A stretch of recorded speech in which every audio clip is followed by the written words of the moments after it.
Chapter 1. Hush and Whispers. On the 7th day of the 3rd month of the sowing, 427 NS, the Liberal Party of the recently democratizing Egyptian kingdom were holding a private meeting regarding the prospect of the second pharaonic election. The pending nature of this election was because the pharaoh of the time, Ibiaow, whom had been at first expected to serve a 34-year term, as was the term in office for an elected pharaoh initially when the People's Tablet had been published in 400 NS, was terminally ill. It was expected he would pass on into the next life by the end of the season. However, it was considered taboo to discuss the next election openly, as it would be deemed disrespectful to Ibiaow. Therefore, any discussions were kept hushed and often held in closed quarters. Even to hold such a meeting was to walk a tight rope, as the Liberals sought to keep this meeting well under the radar of the prying eyes of the media. It could have been deeply compromising to their public image if word of this meeting got out, albeit having such a gathering was considered too important, as the party was firmly aware that the historical party would be prepping for the next election by now. The historicals were their main opposition, and Ibiaow's party, thus the then current holders of the office of Pharaoh. Ahmose, chief leader of the party, chaired the meeting, which was held in an old, abandoned library in a complex which, for the most part, had by then been converted into a spa resort. A side entrance amidst a swarm of trees had acted as sufficient cover for the party representatives to make their way in with the hopes of entering undetected. At the meeting was among a few dozen other politicians of the time, each members of the 100-person electoral chamber, Ch.1, the party's favorite to secure the pharaonic office. I hereby commence today's proceedings of the 67th Assembly of the Liberal Party of the Greater Kingdom of Egypt, stated Ahmose in a blunt, orderly tone before dropping a wooden gavel on the table. He placed the gavel next to his left arm. We are all very aware that the pharaoh's health is declining rapidly. Tragically, we now know that his illness has only escalated further in recent days. I would like to ask that before continuing, that we all take a few moments to reflect and to feed positive energy and well-being to our dear Pharaoh in the hopes that he can find a way back to how he once was, or that he will receive the greatest reception in the next life. I'd ask that these moments of reflection begin now, explained Ahmose. As silence filled the room, there was an unspeakable awareness of the nature of this being largely a formality. Ch.1 in those moments even felt a tinge of heavenly insecurity as he found he was not able to focus to a meaningful degree on sending positive energy to the pharaoh. He even wondered who else in the room were as misleading in their body language as he was.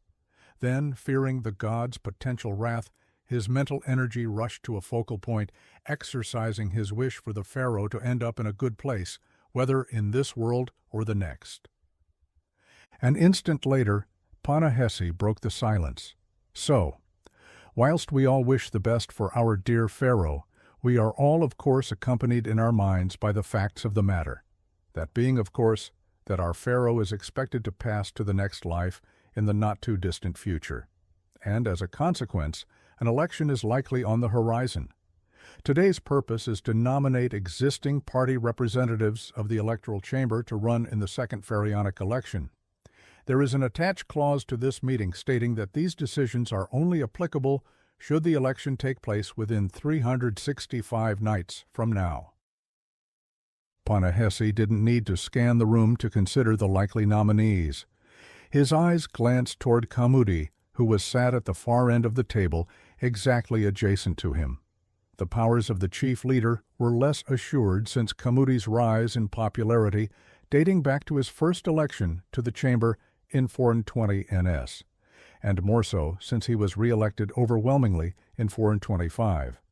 Ahmose tried to avoid eye contact with Ch.1 whilst adding, "I would now like to receive the nominations. In front of all of you is a papyrus document for you to fill in ink the names of up to 5 members of our party's list of currently elected members who are a part of the electoral chamber. This member or these members will then be considered your selection to be nominated to run in the election, so long as they also pass the minimal party voter approval at the PAV. The PAV being the people's approval vote, whereby Liberal Party voters are asked whether or not they approve of the nominees of the party running in the pharaonic election. Each nominee needed to be approved of by at least 20% of voters, and if approved, these individuals would then be allowed to take part in the election. Unlike in later generations, the Liberals would allow as many members to run in the election on behalf of their party as were approved by the PAV.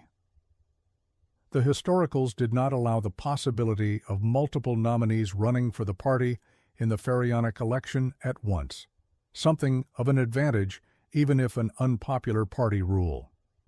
Most individuals in the room dabbed their falcon feathers into the ink from the miniature brown, orange-decorated vase-like ink holders that were present in front of them before making official their nominations on classical paper.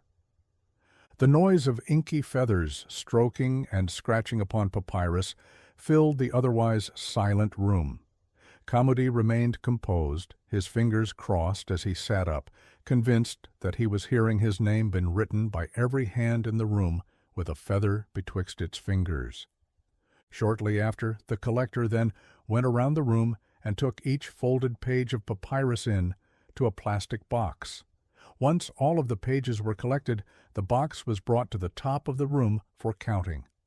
There, 3 counters began to assess the nominations. Kamudi let out the slightest of grins as he read the lips of one counter from afar. Kamudi, Kamudi, Kamudi. It seemed like no time at all before Panahesi was announcing the inevitable. Well, I hereby give you the results of the elected members' nominations of and for the Liberal Party of the Greater Kingdom of Egypt for the second pharaonic election, should it take place within 365 nights of midday from this day, he stated in his usual formal accent when at such meetings. Of a total of 39 nomination forms, there were 40 nominations and 2 nominees in total. Pihia of Manoah has received 1 nomination. She did not meet the 10 nomination requirement to run in the election. She remains eligible for the People's Petition route to nomination, as do any other citizens of the kingdom. Kamudi of Giza has received 39 nominations in total. He passes the 10 nomination requirement to run in the election.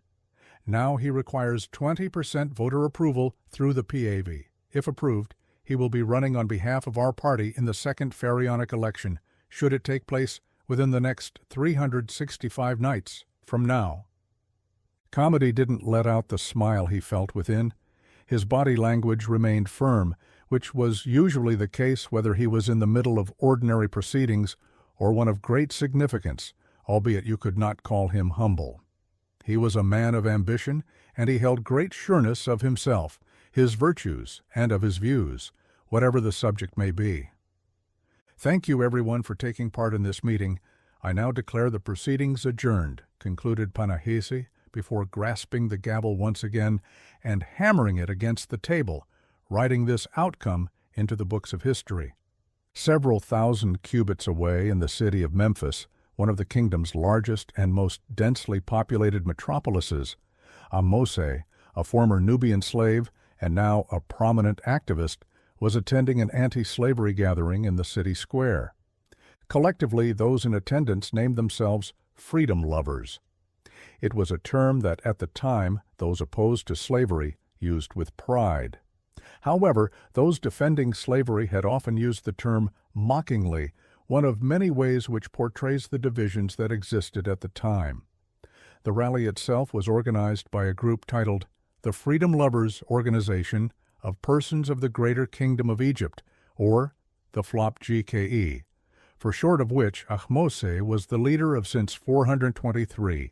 NS Ahmose sat in the middle seat of a dozen or so chairs, lined along the back of a stage with a large black background towering above her, and the others seated either side of her. A few cubits ahead of her, a gray-haired and bearded man named Meru was entertaining the crowd. He spoke of the power and significance of effective communication in spreading the ideas of anti-slavery with the yet unconvinced. Ahmose was a 31-year-old former slave who'd won her freedom at the age of 17, almost a decade and a half earlier. As a person who originated from the outskirts of Upper Egypt, she had a darker skin tone than most homeland Egyptians, with racial discrimination being a component of the slave order of Egypt. Her long braided hair allowed her to fit in with the otherwise judgmental attitudes of the average citizen of Lower Egypt, including those in positions of power and prestige. It was nonetheless a controversial decision among Nubian nationalists, given that Ahmose was once herself a Nubian slave. She did not exactly see eye to eye with the nationalists, and adding to her complexity, saw herself as a proud Egyptian. A light breeze blew a warm current of sowing air across Ahmose's face, causing her to squint ever so slightly as the crowd erupted into another applause, as Meru, who was speaking to the thousands of onlookers, finished his speech. The cheering quickly erupted to another level of noise as they noticed Ahmose approaching the podium to make her speech with an audio announcer ready to project her statements through various speakers placed around the front edge of the stage. She maintained a most unsentimental look as the crowd in mostly golden and white garments celebrated the greatest hero of their movement. Her popularity had skyrocketed in recent years. She had not yet acknowledged it publicly, but she couldn't doubt its truth. Ahmose raised a hand in an initially fruitless attempt to calm the animated masses. A smile failed to crack through despite the temptation. She raised her hand a little further and then a little more as she raised her chin a bit higher. She witnessed an excited sea of ordinary citizens going back to the edge of the square where yellow-bricked walls like that of a temple made out the end of the outdoors enclosure. Towers, pyramids, and skyscrapers filled the background outside of the square in various directions, whilst a Royal Army monorotor flew above to monitor the event. It buzzed like that of a loud hornet, hovering against the backdrop of a largely blue sky which had been decorated with only a handful of dispersed white clouds. The sun shone down on the face of Ahmose and on the crowd in her eyesight, who began to finally quiet as they waited for her speech. Ahmose's hand dropped to her side. Silence filled the square for a moment. "I must first thank all of you for coming today," announced Ahmose. "Today, as many of our speakers have already pointed out, is a day of great prominence. It has now been precisely 10 years since the Slavery Reform Agreement was passed by the electoral chamber. But as many of our speakers have also pointed out, it was a first step and not by any means a conclusion," she stated. Standing on the podium, she could feel the intensity of the Egyptian sun on her forehead, which sparked an improv sentence. "And on a sweltering day like this, I can't help but think of the millions of slaves across the kingdom.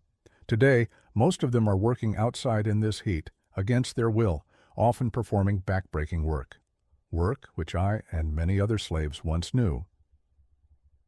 To make a free person perform the work of slave, but with a wage, would often, if not always, be deemed against the law of the land, because of the nature of the essential rights of the working person as is inscribed in the People's Tablet.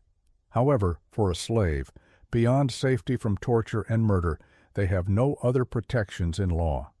And the slave, so long a slave, will always lack something essential that the common free man or free woman has throughout the greater kingdom. The only way to treat a slave fairly is to free a slave." On this note, the crowd offered a thunderous applause in agreement. Repetitive chants of "Freedom" echoed through the square. Her hand rose again. She was used to this drill. The chants dissipated again into the hot afternoon air. Her hand fell once more. A slave above all else will always lack freedom and will remain stolen of their humanity so long as they are treated as an enslaved person. The end of slavery is the only way forward. As you all know, many members of our movement will be running in the electoral chamber election of 430 NS. However, I recognize fully that there is much more to ending the gruesome attributes of the realm of slavery. This institution will also end if we use the tactics of pressure upon existing members of the chamber, especially of the Liberal Party, who are the most plausible candidates of the yet unconvinced for legislating the end goal of our cause. Ahmose cleared her throat. She continued, "Further, we must change the minds of the common yet unconvinced person.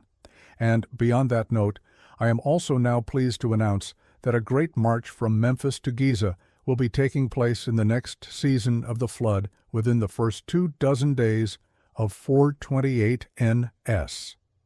The crowd applauded and cheered what was in effect a formal announcement of the flop GKE.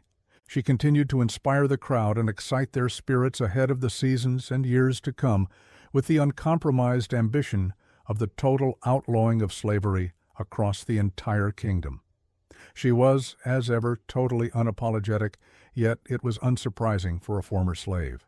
Half of an hour disappeared into nothing as Ahmose's speech drew to an end. And so, on this afternoon, I thank you all once again for attending. My speech will be the final speech of today's proceedings.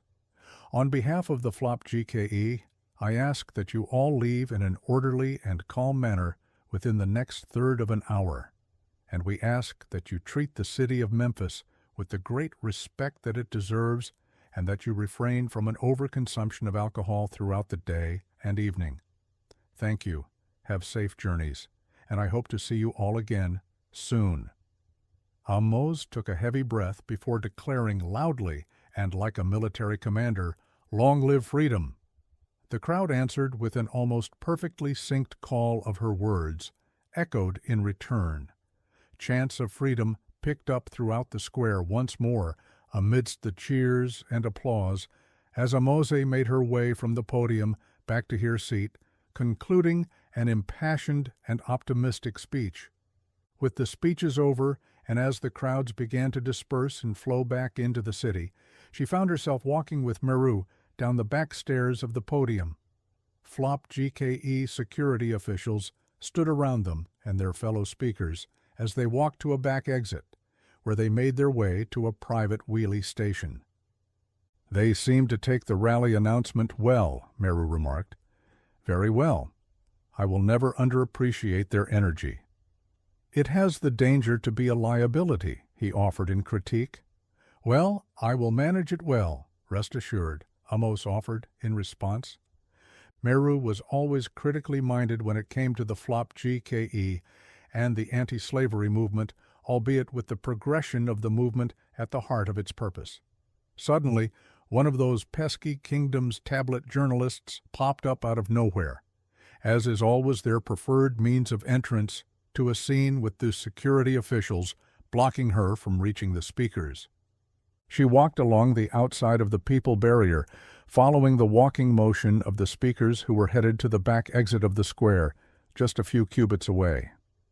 She queried in a fast-speaking manner to Ahmose, whilst pointing an audio recorder at her, "Ahmose, do you intend to run in 430? Have you considered it? You talked earlier about the 430 elections. Was that a hint of anything?" Ahmose frowned but held back a sigh. "She has no comment," Meru answered on behalf of a disgruntled Ahmose, whom was beyond fed up with the media's intrusion at these events. They took the back exit into the private wheelie station. The journalist tried to follow in after them before a security official placed his hands out to block her entrance and stated firmly, "This is a private wheelie station. If you enter, you will be committing the crime of trespass."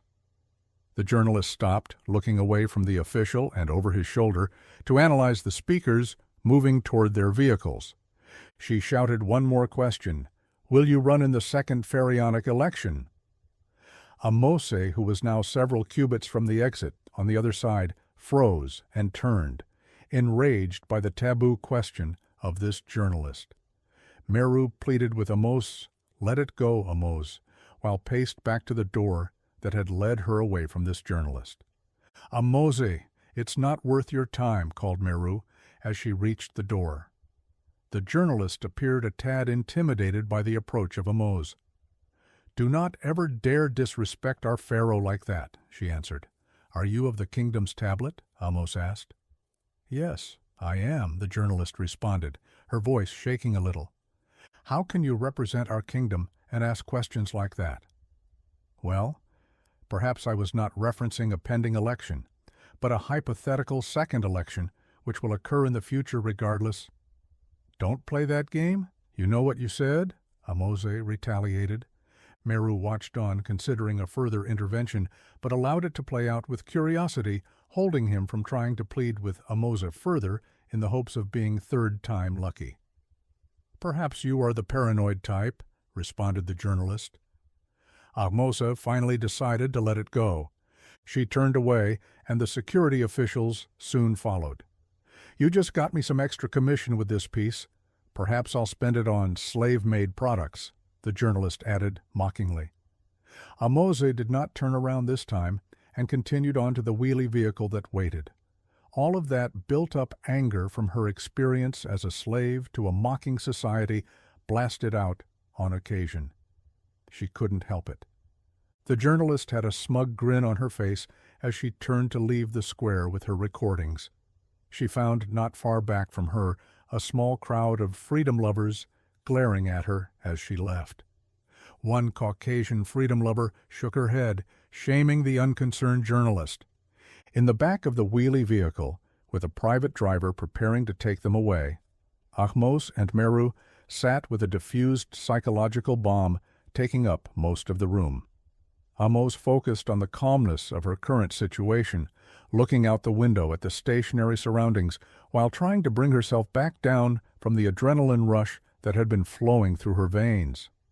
"You must ignore them. So long as you are out there in the open, they will be there. You are a great leader, Ahmose, but you are still young. I know how it was to be a man of 30 years. Well, if I must remind you, I am of the female gender and not a man," she joked, while also feeling a little that Meru had treated her in a subtly sexist manner. Meru smiled, aware that she was seemingly calming down. "I will have hippo stew for us and our guest today," he added, which brought a genuine smile to Ahmose's face as the wheelie journey began. The journey was to take them to Meru's house as he was hosting an evening flop GKE dinner gathering. "My favorite," answered Ahmose when considering such a meal for her evening dinner.